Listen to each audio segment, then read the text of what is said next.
Good morning mga ka-Diyosa. Inaantok pa ako. Pero kailangan mag-walking kami. Kahit saksakan pa rin ang lamig dito sa amin. Ay, nako. Nag-coffee na ba kayo? Ito ay ginger tea with cinnamon. Yes, magaling to sa umaga para matanggal ang inyong mga belly fats. And then, magaling siya sa cholesterol. Magagadgad kayo ng luya na malaki. Lalagyan nyo ng isang stick ng cinnamon. And then, lalagyan nyo ng 5 baso ng tubig. Pakukuluan nyo ng 10 minuto. Yes, and then, sasalain nyo. Iinumin nyo tuwing umaga yung wala pa laman ng inyong tiyan. Pero, mag-i-squeeze kayo ng kalahating lemon. Good. Effective. 2 weeks ko na siyang iniinom at ang aking belly ay wala na. Ngayon ay 117 na lang ako. 0.2. Diba? Ay, nako. Walking na naman kami.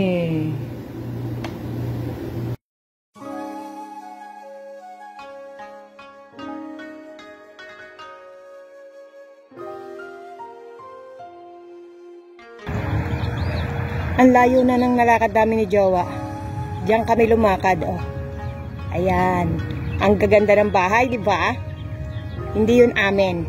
Nakilakad lang kami. At iniwan ako ng aking Jowa. Kabablog ko. Ayun na siya, oh. Ang layo niya na, oh. Psst. Psst.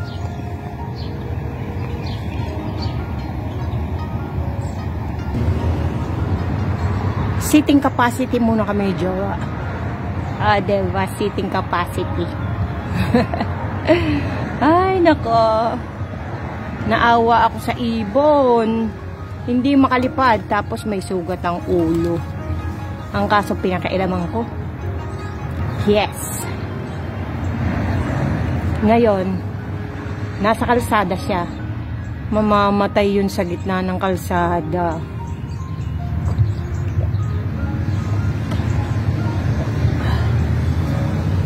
Kaya lesson learned, huwag maging pakialamera.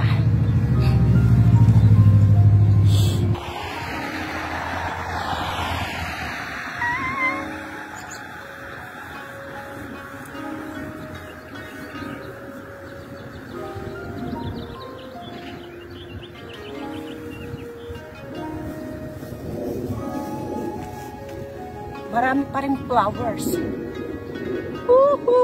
Happy!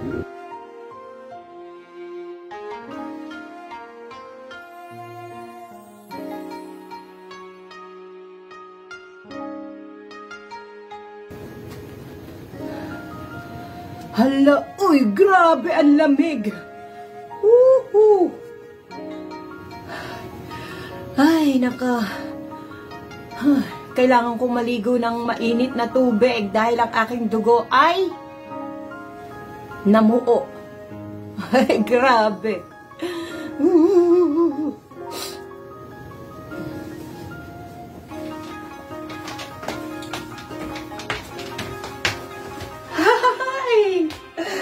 Ay, naka.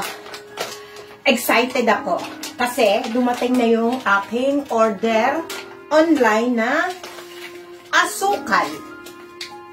Panic buying si Jowa. Naibili niya na ako nito yung nakaraan.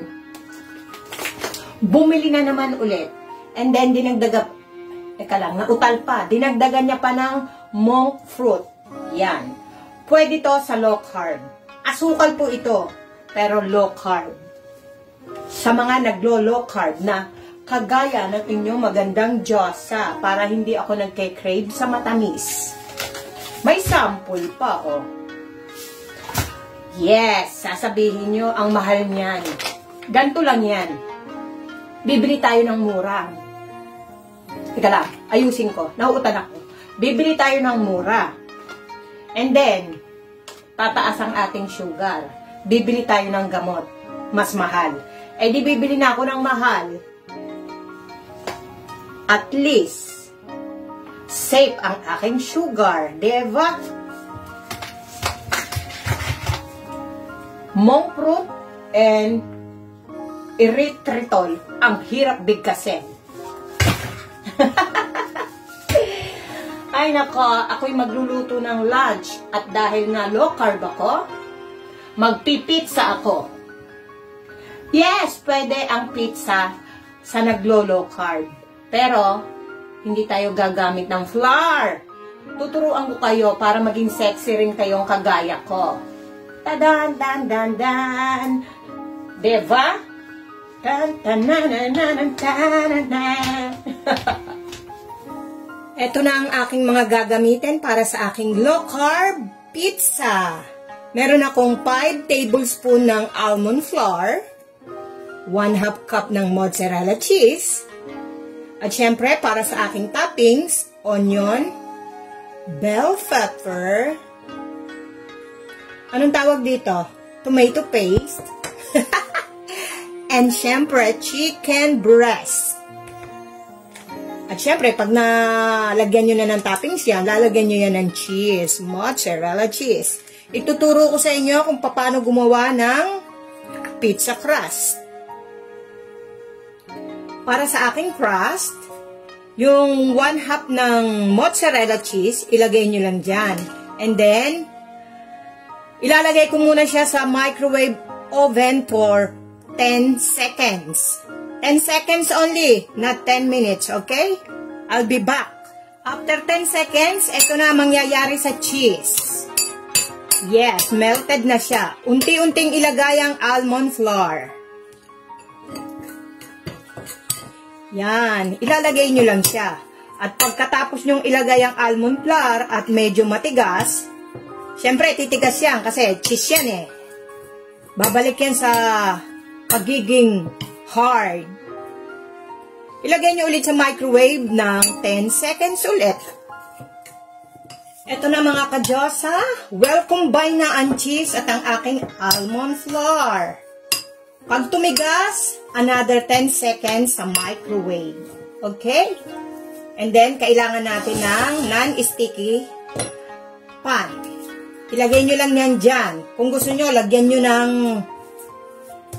mantika ang ilalim para mag-brown ang inyong crust. Pero ako, ayoko. Gusto ko simple lang. And then, i-press nyo lang siya. Gawin nyo siyang bilog. Okay? Ito na mga ka-Diyosa. Na-i-flatten ko na siya. O, di gawin nyo na yung inyong toppings. Akin, una muna yung tomato paste. Gumamit ako ng ragu. Organic Pitech. Low carb.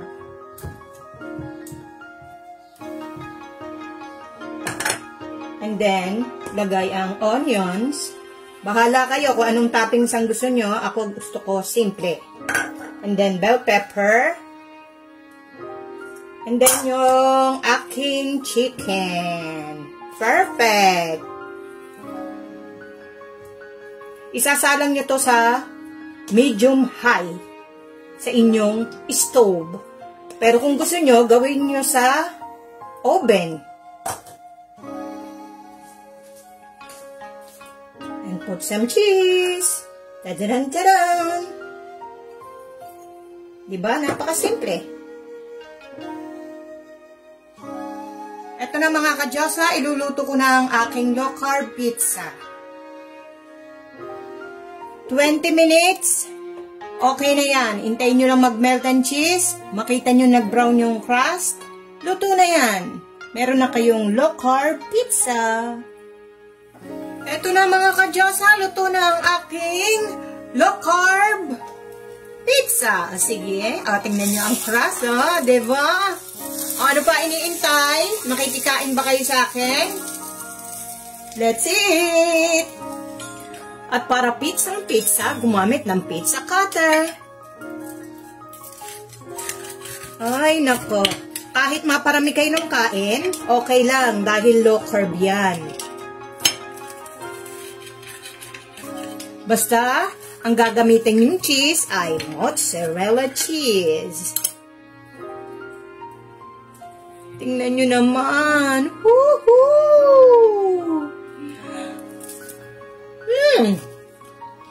Sarap! Lalabas muna ang inyong pagkaganda-gandang Diyosa dahil mamimili ako ng beads. Yes, naubusan na aketch. Hay, nako. At syempre, kasama ko ang aking jowa. Hindi pwedeng mag-isa lang ako. At kasama ko kayo. Umuulan. Nakakainis ever. Ayun si jowa. Magtatapon ulit yan ng basura. Ayan. Kikita nyo ba siya? Ayan.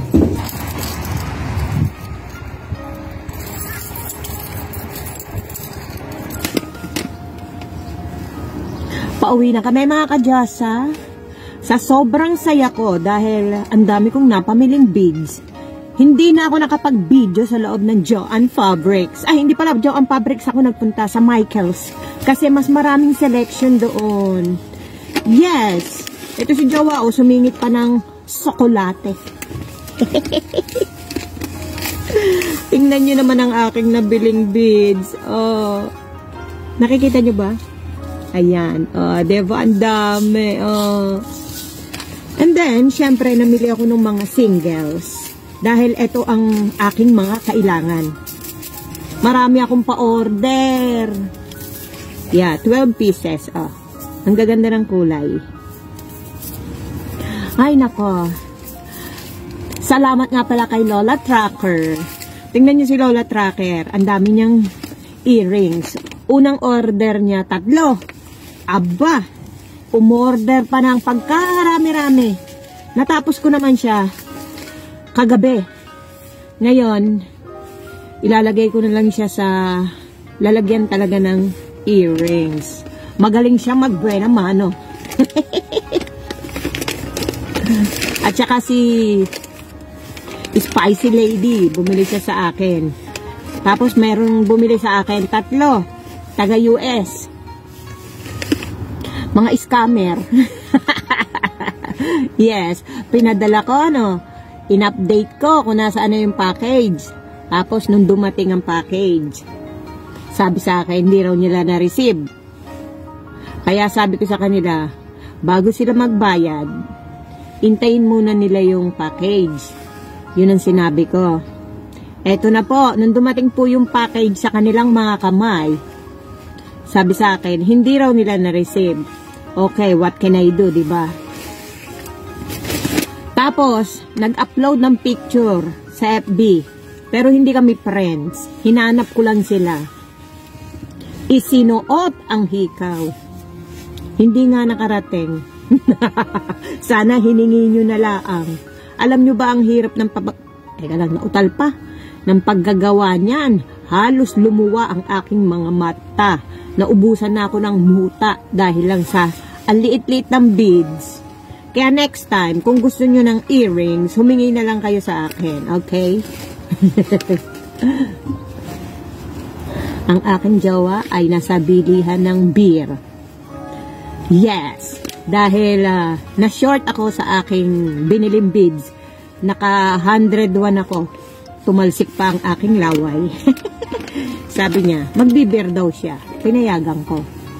Yes, nag-abono siya. Ayon ang aking istorya ng aking business. Marami talagang scammer. Pero okay lang yon. Hindi naman ako magdadala nun, diba? Hikaw lang yon. Beads lang yun eh. Sinabi ko naman sa kanila, mahal ang aking beads. Carry daw nila. Bongga. Hintayin ko aking jowa. Ayan ang magaling na lalaki. Happy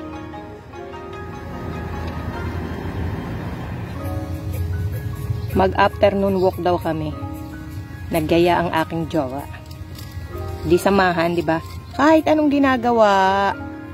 Yes, hindi ko pa natatapos yung aking earrings. Eh, nagyaya eh. Di sumama. Para walang fighting. Ang ingay ng squirrel. Maganda naman ang weather, kaya gora. Pero may ginagawa pa siya.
Ang init mga ka-Diyosa. Kahit hapon na.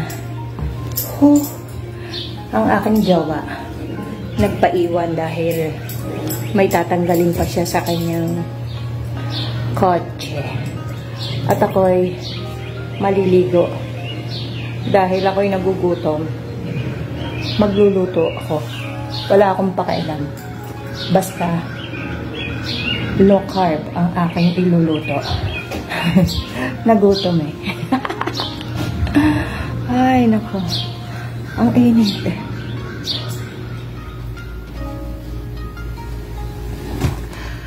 Ay, nako. Hindi na ako pinagluto ng aking jowa. In-order niya na lang ako ng salad from Pat's Pizza. Yes. Diba? Niyaya niya akong maglakad eh. Kaigi-igi, hindi na ako kakain. Matutulog na lang sana ako. Nagdinutom pa. Ay, nako. Kompleto na ang aking araw. Ang sarap, oh. Hindi ko na kayo iinggitin. Thanks for watching.